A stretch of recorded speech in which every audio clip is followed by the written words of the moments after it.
ഒന്നിന് സോറി പോണ് മൈജു. ഇത് ചോളമാണ് വെയിറ്റ് ഉള്ളത്. ഗോതമ്പ് പോലെ ഞങ്ങളുടെ നാട്ടിലുണ്ടല്ലോ ഇങ്ങനെയാണ് വിറക് കൊണ്ടുപോകാറ്. കേരളത്തിൽ നമ്മുടെ അവിടെയൊക്കെയാണെങ്കിൽ നല്ല ബിസ്ക്കറ്റിലുള്ള ക്രീം ഇങ്ങനെയായിരിക്കും. Hello guys, welcome back to my YouTube channel and എൻ്റെ ഹൃദയം നിറഞ്ഞ നമസ്കാരം. ഓക്കെ, അപ്പോൾ ഇന്നത്തെ വീഡിയോ എന്താണ് വെച്ചാൽ ഞാൻ മില്ലിക്ക് പോവാണ്. ഓക്കെ, അപ്പോൾ എല്ലാവരും വിചാരിക്കും മില്ല് വലിയ കാര്യമാണോ, മില്ല് ഇവിടെ ഉണ്ടല്ലോ എന്നൊക്കെ വിചാരിക്കും. ബട്ട് എന്നാൽ പോലും ജസ്റ്റ് ഒന്ന് കാണിക്കാമല്ലോ, അത് വേറെ ജോക്ക് അടിച്ചാൽ കേട്ടോ. അപ്പോൾ മൈജിയുടെ കൂടെ പോകാൻ ആരും ഇല്ലയെന്ന്. അപ്പോൾ എൻ്റെ അടുത്ത് വായോ ഒന്നിന് സോറി ഒന്ന് വായോ എന്ന് പറഞ്ഞു. അപ്പോൾ ഞാൻ വരാമെന്ന് പറഞ്ഞിട്ടുണ്ട്.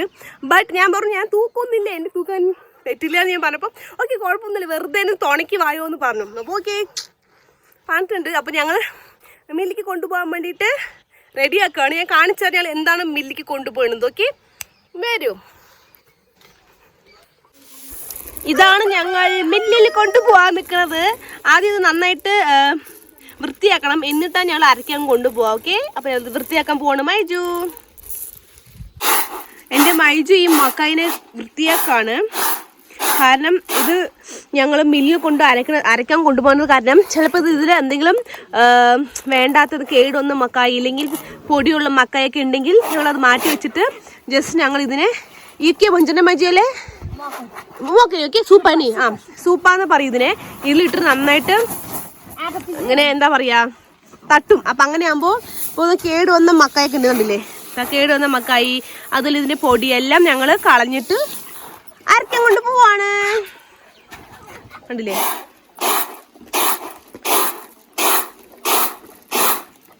ഇതിപ്പോൾ ഞങ്ങൾ എന്തിനാ ഇതിപ്പോൾ ഇങ്ങനെ ചെയ്യണമെന്ന് പറഞ്ഞാൽ ഞങ്ങൾ ആട്ടോ പറയും. ഞാൻ നിങ്ങൾക്ക് ഓൾറെഡി ഞാൻ സീസണും ആട്ടോൻ്റെയും ഫുഡിൻ്റെ കോമ്പിനേഷൻ ഞാൻ കാണിച്ചു തന്നില്ലേ? അതിൽ ആട്ടോ ആയിട്ട് ഉപയോഗിക്കുന്നത് ഞങ്ങളുടെ മക്കായാണ്. കണ്ടില്ലേ? പകർണേ മൈജു.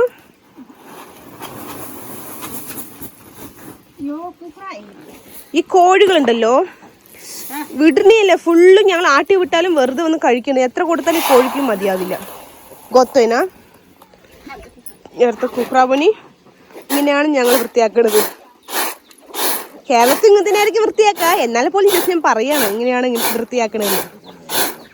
ഞങ്ങൾ ഇവിടെ വൃത്തിയാക്കുമ്പോൾ ഉണ്ടല്ലോ കോഴി വന്ന് വലിയ ശല്യം ചെയ്തുകൊണ്ടിരുന്നു. പിന്നെ ഇപ്പോൾ ഇവിടെ മാറ്റിയപ്പോഴും കണ്ടോ കോഴികൾ. എൻ്റെ മൈജു ചോളത്തിനെ വൃത്തിയാക്കിയിട്ട് കെട്ടിവെച്ചിട്ടുണ്ട് ചാക്കിൽ. അതേപോലെ തന്നെ ഇത് വന്നിട്ട് ജോവ് പറയത്തെ, മീൻസ് ഇത് ഗോതമ്പിൻ്റെ പോലത്തെയാണ്. ഇതെന്താ മലയാളത്തിൽ പറയാൻ എനിക്കറിയില്ല, ഗോതമ്പിൻ്റെ തന്നെയാണ് തോന്നുന്നു. അപ്പോൾ ജോവ് എന്ന് പറയും. ഇത് ഞങ്ങൾ മില്ലിൽ കൊണ്ട് അരയ്ക്കാൻ കൊണ്ടുപോവാണ്. കാരണം ഇത് ഞങ്ങളെ പശുവിന് കൊടുക്കാൻ വേണ്ടിയാണ്. ഓക്കെ, അപ്പോൾ ഇത് രണ്ടാണ് ഞങ്ങൾ കൊണ്ടുപോണത്. അങ്ങനെ ഞാനും എൻ്റെ മൈജും മില്ലിക്ക് പോവാണ്. മൈജു രണ്ടും തൂക്കിയിട്ടുണ്ട്. മറ്റേ ചോളമാണ് വെയിറ്റ് ഉള്ളത്. ഗോതമ്പ് പോലെ സാധനം ഉണ്ടായിരുന്നില്ലേ പശുവിന് കൊടുക്കണത്, അത് വെയിറ്റില്ല. അപ്പോൾ ജസ്റ്റ് ഇങ്ങനെ വെച്ചിട്ടുണ്ട്. ഞങ്ങളുടെ നാട്ടിൽ വണ്ടി ഒന്നും ഇല്ല, ഞാൻ പറഞ്ഞിട്ടുണ്ടല്ലേ. അപ്പോൾ ഞങ്ങൾ നടന്നിട്ട് ഇങ്ങനെയാണ് പോവാറ് ആക്ച്വലി. പക്ഷേ വലിയ ലോങ് അല്ല മില്ലുള്ളത്, അടുത്താണ്. അത് കാരണം കുഴപ്പമില്ല. ഞാൻ വേഗം ഫ്രണ്ടിൽ പോയിട്ട് ഞാൻ വഴി കാണിച്ചില്ല. പോയിലോട്ട് കുറിച്ച് കണ്ടില്ലേ? ഇതാണ് ഞങ്ങൾ പോണ വഴി. അപ്പോൾ ഞങ്ങൾ പോയിക്കൊണ്ടിരിക്കുന്നത് ഞങ്ങളുടെ ഏരിയ ഉണ്ടല്ലോ എന്ത് തണുപ്പെന്നറിയോ. ബട്ട് അതേ സമയത്ത് ഞാൻ കാണിച്ചിട്ട് ഞങ്ങളുടെ ഓപ്പോസിറ്റ് ആ ഏരിയ ഉണ്ടല്ലേ, അവിടെ എന്തോ ഒരു വെയിൽ നോക്കൂ. ഞങ്ങൾക്കാണെങ്കിൽ ഇവിടെ സമയം 2 മണിയായിട്ട്, പക്ഷെ നല്ല തണുപ്പ്. സ്വട്ടർ ഇട്ടിട്ടും ഒരു ചാൻസും ഇല്ല. പിന്നെ മൈജി പറയാണ് അപ്പുറത്തെ സൈഡ് നോക്കുക എന്തൊരു വെയിൽ, നല്ല ഒരു ഇതുണ്ട്. നമുക്കാണെങ്കിൽ ഇവിടെ എത്ര 2-3 ഡ്രസ്സ് ഇട്ടാലും ഭയങ്കര തണുപ്പ്. പിന്നെ മൈജി ഓടണം. ഉപരിസ്കേ ഞങ്ങളുണ്ടല്ലോ മില്ലിൽ പോണ വഴി ഇങ്ങനെ നോക്ക്, ഒറ്റപ്പാത ഉണ്ടല്ലേ. ഞങ്ങൾക്ക് 2 വഴിയുണ്ട്, ഒന്ന് ഈ കുട്ടി പാതയും ഒന്ന് ആ ഒരു പാതയുണ്ട്. ബട്ട് ഇതാകുമ്പോൾ ഞങ്ങൾക്ക് ഈസിയാണ്. പക്ഷെ നടന്ന് എക്സ്പീരിയൻസ് ഉള്ളവർക്ക് ഇത് കുഴപ്പമില്ല കേട്ടോ. അല്ലാണ്ട് നടന്ന ഉരുണ്ട് താഴെ വീഴും. ഉണ്ടല്ലേ, ഫുൾ ഡേഞ്ചറസ് ആണ് ഈ വഴി മൊത്തം. ബട്ട് ഞാനും കുറച്ച് നടന്ന് എക്സ്പീരിയൻസ് ആയത് കാരണം പ്രോബ്ലം ഇല്ലാണ്ട്. ഇതാണ് ഞങ്ങളുടെ പുഴ, കണ്ടില്ലേ? മാട് മേയ്ക്കാൻ വന്നിരിക്കുന്നത്. ഇത് കണ്ടു നോക്ക്, ഞങ്ങളുടെ നാട്ടിലുണ്ടല്ലോ ഇങ്ങനെയാണ് വിറക് കൊണ്ടുപോകാറ്. കൊട്ടയിലിട്ടിട്ട് കണ്ടില്ലേ, നോക്ക് ഉണ്ട്, ഷെയ്ക്കാവുന്നുണ്ട്. ഇങ്ങനെയാണ് ഞങ്ങളുടെ നാട്ടിൽ വിറക് കൊണ്ടുപോകാറ്. മീൻസ് വിറക് വെട്ടിയിട്ട് കൊണ്ടുപോകുന്നത് കൊട്ടയിലിട്ടിട്ട്. കണ്ടില്ലേ നോക്ക്, പക്ഷെ ഫുൾ ഉണങ്ങിയതാണ് കേട്ടോ ഇത് കൊട്ട. ഇത് എല്ലാവരുടെ വീട്ടിലുണ്ടോ ഈ കൊട്ട? ഇതാണ് മുത്തശ്ശി, വിറക് കൊണ്ടുപോകണം മുത്തശ്ശി. ആക്ച്വലി നിങ്ങൾക്ക് എത്ര പൈസ നോക്കൂ, ഫേസ് നോക്കൂ. ബട്ട് അവർക്ക് അതൊന്നും പ്രശ്നമേ അല്ല. വയസ്സാണാലും എന്താ പറയുക, എന്താ തമിഴ് ഡയലോഗ് ഉണ്ട് കേട്ടോ, അത് കിട്ടുന്നില്ല പറയാൻ. ബട്ട് വയസ്സായാലും ഞാൻ തളരില്ല, ഞാൻ വർക്ക് ചെയ്യും പറഞ്ഞിട്ട്. ഞങ്ങൾ എത്താറായി മില്ല്. ഞങ്ങളതിനെ മില്ലിലെത്തി. പക്ഷെ ഇവിടെ നല്ല സൗണ്ട് ആയത് കാരണം ഒന്നും പറയുന്നത് കേൾക്കില്ല. ഞങ്ങളുടെ മില്ല് കാണിച്ചറ, നേപ്പാളിലെ മിൽ.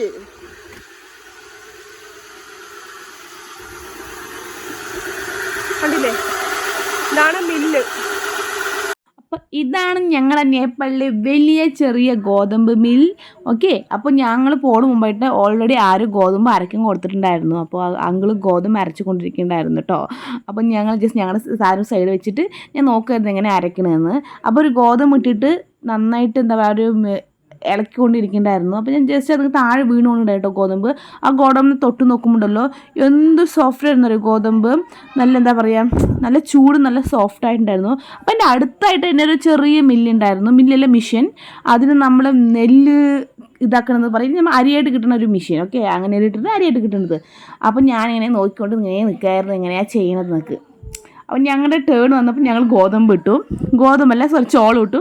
ചോളം ഇട്ടിട്ട് ഞങ്ങൾ നന്നായി ഇളക്കുണ്ടായിരുന്നു കേട്ടോ. അങ്ങനെ ഒരു കോലും കൊണ്ട് ഇങ്ങനെ ഇളക്കൊണ്ടിരിക്കുന്നുണ്ടായിരുന്നു.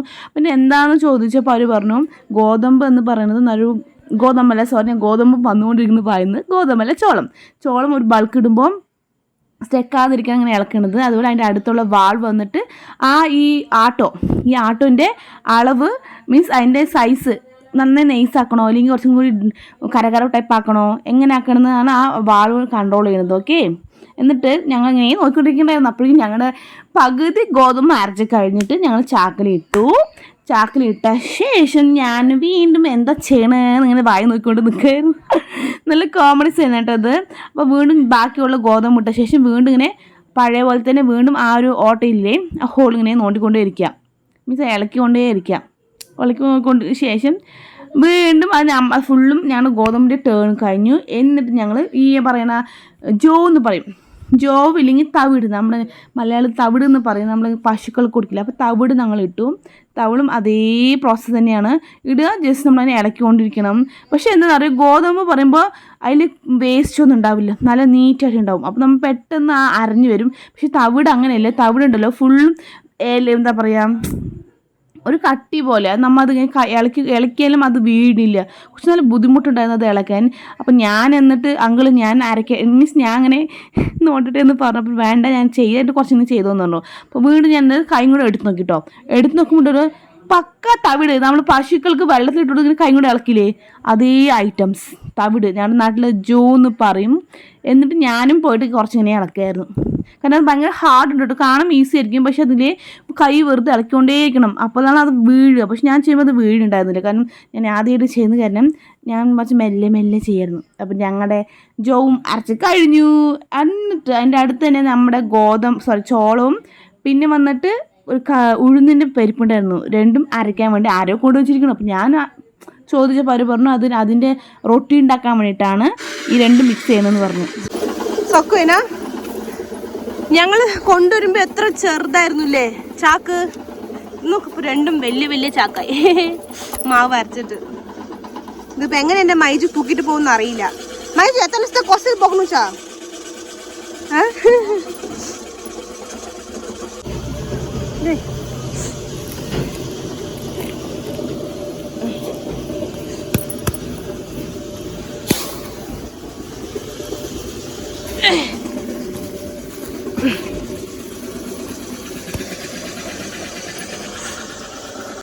ഞങ്ങൾ വീട്ടിൽ പോകുമ്പോൾ കാണുന്ന ഈവനിങ് വൈബ് നോക്കി എങ്ങനെയാണെന്ന്. എൻ്റെ മൈജി പാവം രണ്ടെണ്ണം തൂക്കിയിട്ട് പോകണു. ബട്ട് നിങ്ങൾ വിചാരിക്കും എങ്ങനെയാണ് തൂക്കണം വിചാരിക്കും. പക്ഷെ ഇവിടെ എല്ലാവരും ഇങ്ങനെ തൂക്കി ശീലിച്ചുള്ളത് കാരണം അതൊരു പ്രശ്നമല്ല ഇവർക്ക്. ഓക്കെ, പിന്നെ ഞങ്ങളുടെ ഇവിടെ ഒരു കല്ലുണ്ട് കേട്ടോ. ഫുൾ ഞാൻ പഴയ വീടൊരു പറഞ്ഞിട്ടൊന്നും എനിക്ക് ഓർമ്മയില്ല, ബട്ട് ഞാൻ എന്നാലും പറയാം. ഇത് ഞങ്ങൾ പുഴയിൽ നിന്ന് കൊണ്ടുവരുന്ന കല്ലാണ്. ഇങ്ങനെ വെക്കും, അടുക്കി വെക്കും. എന്നിട്ട് നമ്മൾ വീട് കെട്ടുമ്പോൾ ഈ കല്ല് കൊണ്ടുപോയിട്ടാണ് കെട്ടുക, പൊടിച്ചിട്ടും അങ്ങനെ നമ്മൾ കരിങ്കല്ല് പൊളിക്കില്ലേ, അതുപോലെ ഈ കല്ല് പൊളിച്ചിട്ടാണ് ഞങ്ങളുടെ നാട്ടിൽ അസ്ഥിവാരം കെട്ടുന്നത്. ഓക്കെ, ക്ലിയറായി കാണിട്ടത് എനിക്കറിയില്ല, ഞാൻ ഒന്ന് ക്ലിയറായി കാണിച്ചതാണ്. കണ്ടില്ലേ, ഇതാണ് കല്ല്. മിഠായി വാങ്ങിക്കാൻ വന്നിരിക്കുകയാണ് കടയിൽ ഞാൻ. ഇതുണ്ട്, ഇത് ഡപ്പ ഫുൾ ഉണ്ടെന്നറിയോ? ഈ ഡപ്പ മൊത്തം മാഗിയാണ്, ചൗ മനസ്സിലായി തോക്കണോ കടയിൽ.